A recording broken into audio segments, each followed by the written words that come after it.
All right, next up in the Story Play Little Moments series here, the concept that I wanted to talk about today is the idea of taking a little thing and going big with it. And I mean that in two ways. One is going big just with the size of the photo, right? You're taking a small moment, a little thing, you're making it into a big photo, and then you're going a little bit deeper with the story, right? You're rather than the other projects that I've done this week that are taking a more wide lens. You know, we've got lots of little photos coming together. In this case, what I'm doing is I'm taking one photo and I'm going to pull 6 different stories from this photo of essentially a little thing. So let me talk you through kind of what I thought about this. This is probably going to be the placement. I'm probably just going to put the 3 of those chipboard pieces right in the middle. And then my plan here is to set these up over here. I've got the details chipboard and I'm going to type up some journaling that is probably 1.5 by like 3 inches. Kind of thinking that's probably what it'll be, maybe a little bit less than 3. What I thought about as I took this particular photo, so this is our back door. There's a variety of things happening here. One of the things that I love about this and why I wanted to take this picture was just the patterns, right? We've got the checkerboard there, we've got the plus signs. I like having patterns in my life, and it's kind of a fun thing that I would like to reflect on. It's a little thing, but it's a big thing at the same time. Other things in this story, we have Betty's feet up here, so I can talk a little bit about letting her in and out over the course of the day.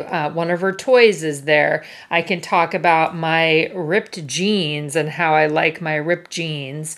And those are kind of the sorts of things that I'm planning on pulling out of this particular photo. So it's a little thing, it's a little moment, right? It's this little moment that I encounter many times over the course of the day where I'm opening the door to let Betty in or let Betty out.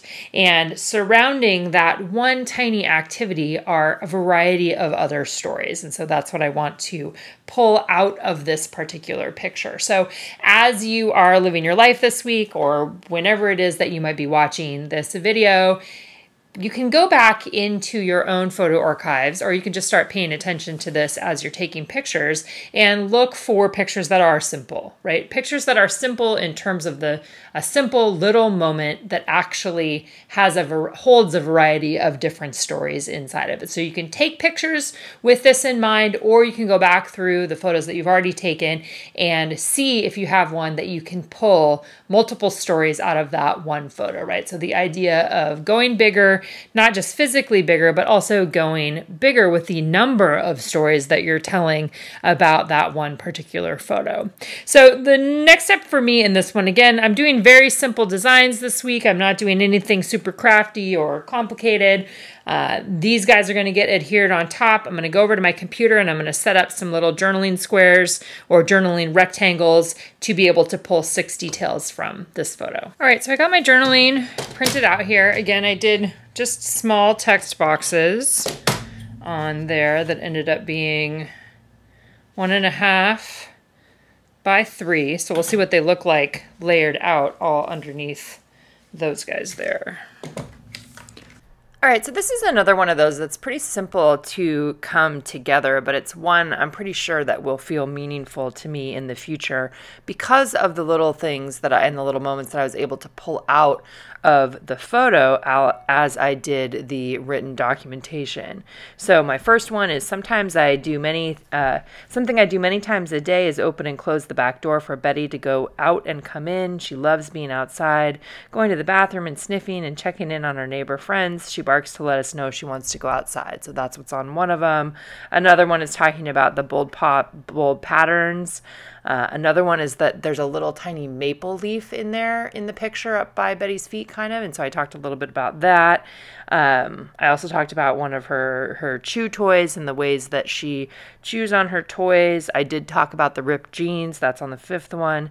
And the 6th one says, in this photo, you'll also see the wear and tear of life on the door and door frame. A fresh coat of paint would take care of that evidence of a lived-in life. Nothing is perfect here, and I'm actually thankful so thankful for that daily. So those are the kinds of things that I pulled out of this one picture by going big with that picture, right? Enlarging, emphasizing that picture, and then being able to pull the little stories out of it. I'm adhering the journaling strips down there with foam adhesive, so the little foam adhesive squares, and then I'm using rolling adhesive to adhere the tabs along the top. I did 6. You could do more of them if you wanted to. I also made sure to get the date added on there and then punched the holes to be able to add it to my album. As always, if you have questions, let me know. If you're watching this in real time, we've got a Zoom call tomorrow. Join us at 10 a.m. Pacific. Details are on the blog.